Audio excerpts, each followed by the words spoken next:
Hello students, today we will start the revision of our first chapter from history, the French Revolution. Or on the basis of this revision, I have given you certain question which you have to solve it in the question bank. Student chapter की शुरुआत किस चीज़ से हो रही है सबसे पहले हम ये देखेंगे।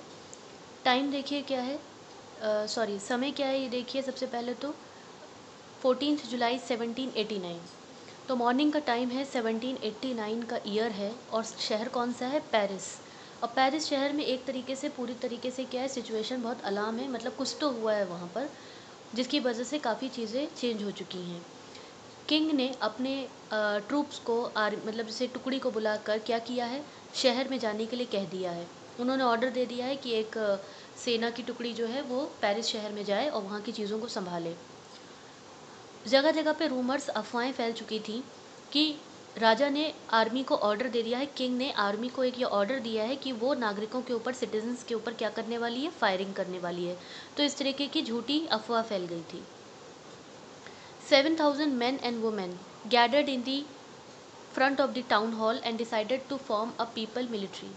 7,000 से ज़्यादा लोग, मतलब मेंस और वुमेन जो थे, वो टाउन हॉल के पास आके इकट्ठा हो गए। उसके बाद उन्होंने क्या किया, they broke into a number of government building in search of arm. उसके बाद वो गवर्नमेंट्स की जो सरकारी जो बिल्डिंग्स होती हैं उनमें घुस गए और उसको तोड़ने लगे। एक तरीके से क्या ढूंढ रहे थे वो, आर्म्स, हथियार ढूंढने लगे कि वहाँ पर उनको शायद हथियार मिल जाएं। फाइनली क्या हुआ, a group of 100 people march toward the eastern part of the city and storm the fortress present the Bastille. और कुछ लोग फिर इकट्ठा होके कहाँ पे गए, वो गए शहर के ईस्टर्न पार्ट में, शहर के ईस्ट भाग में गए और वहाँ पे उन्होंने जो एक किला था, बास्टाइल किला, उसके ऊपर अटैक कर दिया। उन्होंने सोचा था, उनको ये उम्मीद थी कि वहाँ पर उनको क्या मिलेगा, एमिनेशन मिलेंगे, हथियार मिल जाएंगे। उन्होंने जो बास्टाइल का कमांडर था उसको भी मार दिया और बास्टाइल में जितने भी जो कैदी थे उनको रिलीज़ कर दिया। वहाँ पे खैर ज़्यादा कैदी नहीं थे, कितने थे, सिर्फ 7 कैदी थे। और बास्टाइल को लोग इतना पसंद क्यों नहीं करते थे, लोग इससे बास्टाइल को इतना हेट क्यों करते थे, क्योंकि बास्टाइल क्या शो करता था, despotic power of the king. Bastille जो था राजा की पावर को शो करता था, इसीलिए बास्टाइल को लोग पसंद नहीं करते थे। फिर उस किले को बुरी तरीके से क्या किया गया, तोड़ दिया गया और उसके पत्थर जो थे वो मार्केट में बेचे जाने लगे। तो मतलब जो लोग इस चीज़ को एक यादगार की तौर पे अपने पास रखना चाहते थे कि बास्टाइल पे लोगों ने अटैक किया और उसके ऊपर कब्ज़ा किया गया, फिर क्योंकि वो राजा की पावर को शो करता था, तो उसके जो टूटे हुए पत्थर थे वो मार्केट में बेचे जाने लगे। ये चीज़ सबसे पहले हुई। तो एक तरीके से हम कह सकते हैं कि ये जो घटना हुई इसकी वजह से क्या स्टार्ट हुआ, फ्रेंच रेवोल्यूशन आपका स्टार्ट हुआ इस घटना की वजह से। ये पहला पॉइंट था, that incident that spark the French revolution. Now our next topic is French society during the late 18th century. अब हमें ये पढ़ना है स्टूडेंट्स की जो फ्रेंच सोसाइटी थी वो लेट 18th सेंचुरी में, मतलब हम लेट 18th सेंचुरी की बात कर रहे हैं 1700 से 1799 के बीच में, कि इस दौरान जो फ्रेंच सोसाइटी थी वो कैसे बटी हुई थी, उस समय का सिस्टम कैसा था, कौन जो थे वेल्दी थे, कौन पुअर क्लास के लोग थे, हम इसमें ये पढ़ेंगे। 1774 में जो फ्रांस के जो राजा थे, जो किंग थे, वो थे लुइस 16। और ये बर्बन फैमिली से, बर्बन एक जैसे कि एक आपकी डायनेस्टी होती है, ये उससे बिलोंग करते थे, इस फैमिली से बिलोंग करते थे और सिर्फ 20 साल की उम्र में ही ये यहाँ के राजा बन गए। इनकी शादी किससे हुई, इनकी शादी हुई एक ऑस्ट्रियन राजकुमारी थी, मैरी एंटोनी, इनके साथ इनकी शादी हुई। जब ये राजा बने तब इन्होंने ये देखा कि इनका पूरा जो ट्रेजरी है, जो खजाना है, वो पूरा खाली है। क्यों खाली था, उसका कारण क्या था, बहुत सारे लंबे समय से क्या हो रहे थे, वॉर्स लड़े जा रहे थे, जिसकी वजह से फ्रांस का पूरा फाइनेंशियल जो जितना भी पैसा था, जो खजाना था, वो खाली हो चुका था। साथ ही साथ महल के खर्चों को भी मेंटेन करना रहता था। जो पैलेस था उनका, वर्सलिस नाम का जो जो जगह थी, जो पैलेस था, तो वो पूरी तरीके से उसको भी मेंटेन करना था, उसमें भी काफ़ी खर्चा होता था। और साथ ही साथ तीसरा कारण क्या था जिसकी वजह से वो खजाना पूरा खाली हो चुका था, लुइस 16 की अंडर में, लुइस 16 की गाइडेंस में फ्रांस ने अमेरिकन कॉलोनीज़ को क्या किया था, मदद करी थी, ताकि अमेरिकन कॉलोनीज़ अपने आप को इंडिपेंडेंट कर पाएँ, अपने आप को आज़ाद कर पाएँ, किससे, अपने एनिमी से, अपने शत्रु से, जो कि कौन था, ब्रिटेन था। तो ब्रिटेन के कब्ज़े में काफ़ी सारी अमेरिकन कॉलोनीज़ थी, और अमेरिकन कॉलोनीज़ को छुड़वाने में, इंडिपेंडेंस दिलाने में फ़्रांस ने काफ़ी मदद की थी। तो इसमें भी फ्रांस का काफ़ी पैसा खर्च हो गया। वॉर हुआ, वॉर होने की वजह से क्या हुआ, एक तरीके से वॉर की वजह से क्या हुआ, बहुत सारा खर्चा बढ़ता चला गया, और फिर वो एक तरीके से डेप्ट में डूब गया फ्रांस। डेप्ट मतलब कर्जे में डूब गया। The war added more than billion livres to the डेप्ट that had already risen to more than 2 billion livre. तो लिवरी आपकी क्या है, वो फ्रांस की करेंसी होती थी, फ्रांस की करेंसी होती थी।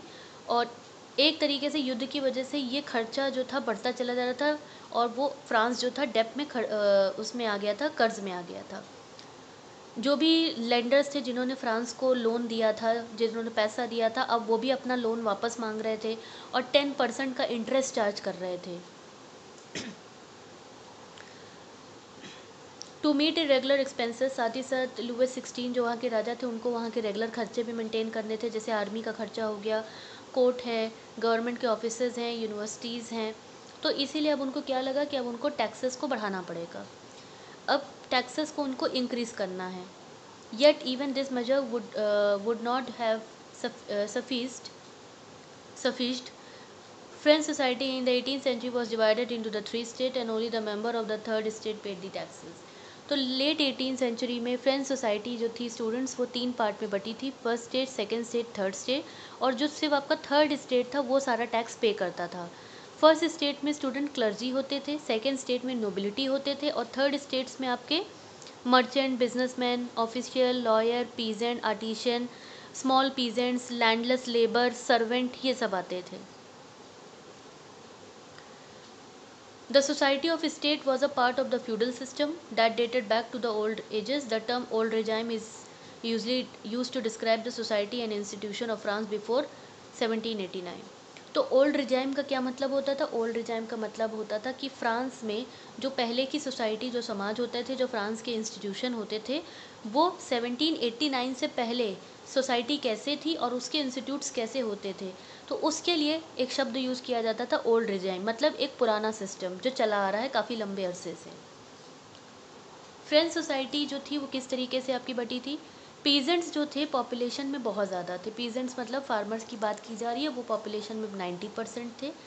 और small number of them own the land they cultivated, और ज़्यादातर जितने भी पेजेंट्स होते थे उनके पास अपनी खुद की लैंड नहीं होती थी। मतलब वो बहुत कम नंबर के ऐसे पीजेंट्स होते थे जिनके पास अपनी खुद की लैंड होती थी और वो अपनी लैंड पे कल्टीवेशन करते थे। 60% ऑफ लैंड किसके पास होती थी? नोबल्स के पास होती थी, या फिर चर्च के पास होती थी, या फिर जो थर्ड स्टेट के जो रिच मेंबर, जो अमीर मेंबर्स होते थे, उनके पास होती थी। फर्स्ट और सेकेंड स्टेट के जो मेंबर्स होते थे वो कौन होते थे? क्लर्जी और नोबिलिटी होते थे। और इनको जन्म से ही, बर्थ से ही बहुत सारे एडवांटेजेस, बहुत सारे फ़ायदे मिले हुए थे, जिसमें कि सबसे बड़ा एडवांटेज, सबसे बड़ा फ़ायदा क्या था कि इनको किसी भी तरीके का टैक्स नहीं पे करना होता था। नोबल्स जो होते थे उनको भी एडवांटेज मिलता था, उनको भी कोई टैक्स नहीं पे करना पड़ता था। साथ ही साथ वो फ्यूडल एडवांटेज भी उनको मिला था। फ्यूडल का मतलब होता था कि एक तरीके से इनको लैंड पे ये पीजेंट से काम करवाते थे, और उनको किसी भी तरीके का वो पैसा नहीं देते थे, उनसे काम कराते थे, और लैंड्स इनके पास ही रहती थी पीजेंट्स की। तो वो फ्यूडल सिस्टम को भी एडवांटेज की तरह से उठाते थे। These include the feudal dues which were extracted from the peasant. तो नोबल्स एक तरीके से पीजेंट से क्या लेते थे? फ्यूडल ड्यू लेते थे, मतलब कि लैंड के इस्तेमाल करने के लिए पैसा लेते थे। पीजेंट्स को भी अपने, जो उनके लैंडलॉर्ड्स होते थे, जो उनके ज़मीन के मालिक होते थे, उनको सर्विस देनी पड़ती थी। कैसी सर्विस देते थे? कि घरों पे काम कर रहे हैं, उनके खेतों में काम कर रहे हैं, उनके लिए आर्मी में काम कर रहे हैं, रोड हो गई बनाने के काम जो होते थे उसमें काम करते थे। तो इस तरीके से पीजेंट्स जो होते थे हर तरीके से उनको सारा काम करना पड़ता था और टैक्स देना पड़ता था। चर्च चर्च भी जो था अपने तरीके से टैक्स वसूलता था पीजेंट से। एक टैक्स होता था तिथि। तिथि का मतलब होता था, ये टैक्स जो है चर्च लगाता था कि जो भी पीजेंट्स अपना एग्रीकल्चर, जो भी खेती वो कर रहे हैं, और उस खेती से जो भी उनके पास आता है उसका 1/10 पार्ट उनको क्या है, उनको देना पड़ेगा टैक्स के तौर पे। और साथ ही साथ एक डायरेक्ट टैक्स भी लगाया जाता था पीजेंट्स के ऊपर, थर्ड मेंबर्स के ऊपर, वो होता था टैली। टैली क्या होता था? Included direct call tally. एक तरीके का डायरेक्ट टैक्स, मतलब जो भी सामान आप खरीद रहे हैं उसके ऊपर डायरेक्ट टैक्स लगाया जाता था, उसे टैली कहा जाता था। ये दोनों टैक्स डायरेक्ट तिथि और टैली डायरेक्ट स्टेट को देना पड़ता था पीजेंट्स को। तो बर्डन जितना भी था टैक्स पे करने के पास किसके पास आया, थर्ड स्टेट पर आया। बाकी फर्स्ट और सेकंड स्टेट के ऊपर कोई बर्डन नहीं आया। क्लर्जी मतलब हो गए आपके फर्स्ट स्टेट जिसमें कि आपका चर्च आता था। सेकंड स्टेट और चर्च में वो लोग होते थे जो मतलब सीधे सीधे राजा के करीब होते थे, राजा को सलाह देने वाले। और दूसरा स्टेट आपका होता था नोबिलिटी। नोबिलिटी जो होते थे वो आपके राजा के करीबी लोग होते थे, इनके साथ ही रहते थे, इसको नोबिलिटी कहते थे। और थर्ड स्टेट में आपके कुछ रिच मेंबर्स होते थे और प्लस ज़्यादातर कौन होते थे, पीजेंट्स, फार्मर, आर्टिशियन, कारीगर, या जिनके पास लैंड नहीं होती थी, या सर्वेंट, नौकर, वो सब आपके थर्ड स्टेट में आते थे। नेक्स्ट टॉपिक है students struggle to survive. Student France की जो पॉपुलेशन थी, जो जनसंख्या थी, जो पॉपुलेशन थी, वो काफ़ी ज़्यादा बढ़ गई थी। अगर देखें 1715 में, 1715 में, तब तो पॉपुलेशन 23 मिलियन थी। लेकिन 1789 जिस समय की हम बात करते हैं कि फ्रांस में रेवोल्यूशन स्टार्ट हुआ, उस समय तक आते आते फ्रांस की पॉपुलेशन 28 मिलियन बढ़ गई। अब इसके पीछे क्या कारण था? इतनी ज़्यादा पॉपुलेशन जब बढ़ गई थी तो इसके पीछे उसके कुछ कारण होंगे कि मतलब ऐसा क्या हुआ, कोई तो कॉज होगा जिसकी वजह से अचानक से एक तरीके का क्राइसिस जो था, सब्सिडेंस क्राइसिस जो फ्रांस में आ चुका था। मतलब कुछ तो कॉजेज़ रहे होंगे कि फ्रांस के इस टाइम को सब्सिडेंट क्राइसिस के नाम से जानते हैं। सब्सिडेंट क्राइसिस का मतलब होता है एक ऐसी सिचुएशन, एक ऐसा समय जब आप अपनी बेसिक ज़रूरतों को भी पूरा नहीं कर पाते हैं, जैसे खाना और कपड़े और जीवन जीने के लिए जो भी ज़रूरी चीज़ें होती हैं। तो सब्सिडेंस क्राइसिस आ गए थे फ्रांस के अंदर। ऐसा क्या था? सबसे पहला कारण तो था फ्रांस की पॉपुलेशन का अचानक से बढ़ जाना। Increase in the demand for food grain. Students जब पॉपुलेशन बढ़ेगी तो किस चीज़ की डिमांड बढ़ेगी, खाने की डिमांड बढ़ेगी, तो खाने की डिमांड बढ़ी। प्रोडक्शन इतना तेज़ी से ग्रेन्स का हो नहीं पा रहा था, अनाज का हो नहीं पा रहा था, जितनी तेज़ी से डिमांड बढ़ रही थी, पॉपुलेशन बढ़ रही थी। Prices of the bread which was the staple diet of the majority rose rapidly. और जो ब्रेड, जो मेन खाना होता था वहाँ का, उसके प्राइस अचानक से बहुत ज़्यादा बढ़ गए। Most worker were employed as labourer in the workshop whose owner fix their wages. ज़्यादातर जो वर्कर्स होते थे उनको लेबर की तरह काम करना पड़ता था और उनकी वेजेस जो दिहाड़ी होती थी, डेली मजदूरी, वो क्या होती थी, फिक्स्ड होती थी। लेकिन जितनी तेज़ी से खाने के दाम बढ़ रहे थे उतनी तेज़ी से उनकी वेजेस, उनके पैसे नहीं बढ़ाए जा रहे थे। तो इससे क्या हो रहा था, रिच और पुअर के बीच में गैप बढ़ता जा रहा था। चीज़ें और ज़्यादा तब खराब हो गई जब पूरी की पूरी फसल जो है उस साल बर्बाद हो गई, जिससे क्या हो गया, फ्रांस के अंदर क्या आया, सब्सिडेंस क्राइसिस आया। तो ये कुछ कारण थे, ये कुछ रीजंस थे जिसकी वजह से फ्रांस में सब्सिडेंस क्राइसिस आया।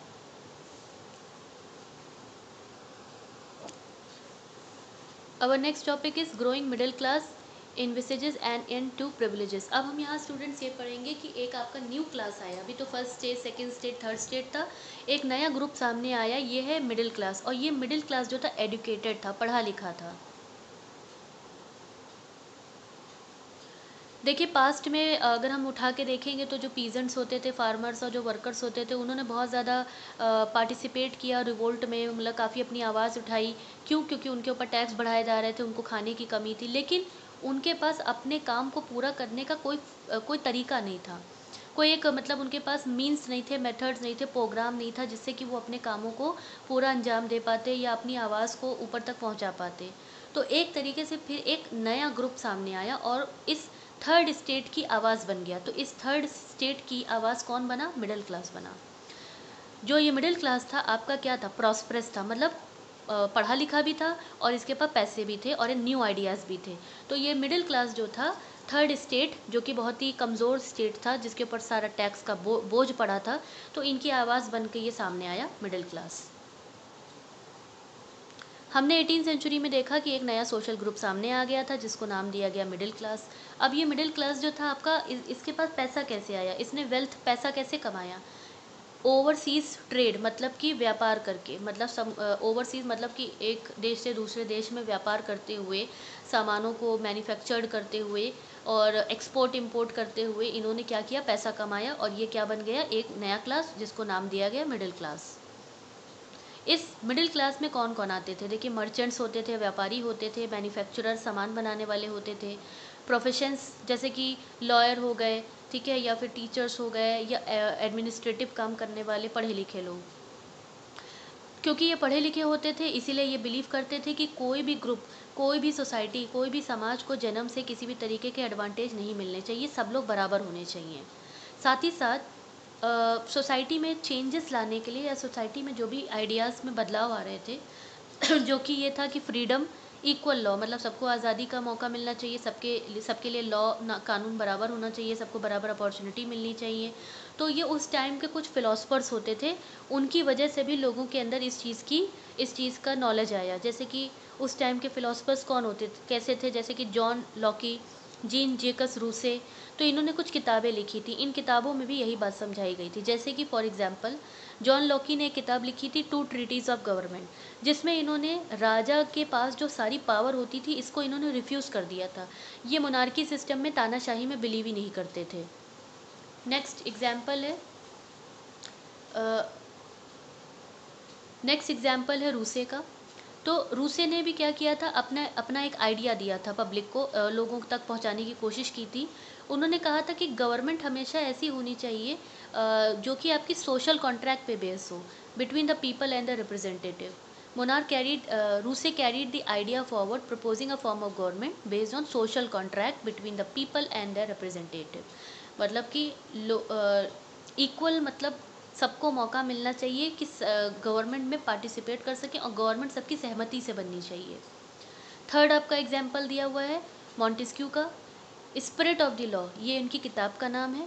मॉन्टेस्क्यू ने स्पिरिट ऑफ द लॉ में लिखा कि गवर्नमेंट जब बनती है, जब सरकार बनती है, तो उसकी पावर का डिवीजन होना चाहिए तीन तीन लेयर में, एक लेजिस्लेटिव, एक एग्जीक्यूटिव, एक जुडिशरी। मतलब एक एक गवर्नमेंट का पार्ट ये होना चाहिए कि एक लॉ बनाएगा, दूसरा पार्ट होना चाहिए आपका, दूसरी ब्रांच जो होनी चाहिए वो एग्जीक्यूटिव की होनी चाहिए, जो कि नियम जो बने हैं उसको लागू करवाएगा, उसको एग्जीक्यूट करवाएगा, और तीसरा आपका जुडिशरी होना चाहिए ब्रांच, जो कि आपके नियम कानूनों को देखेगा कि कैसे लॉ एंड ऑर्डर को मेंटेन किया जा रहा है।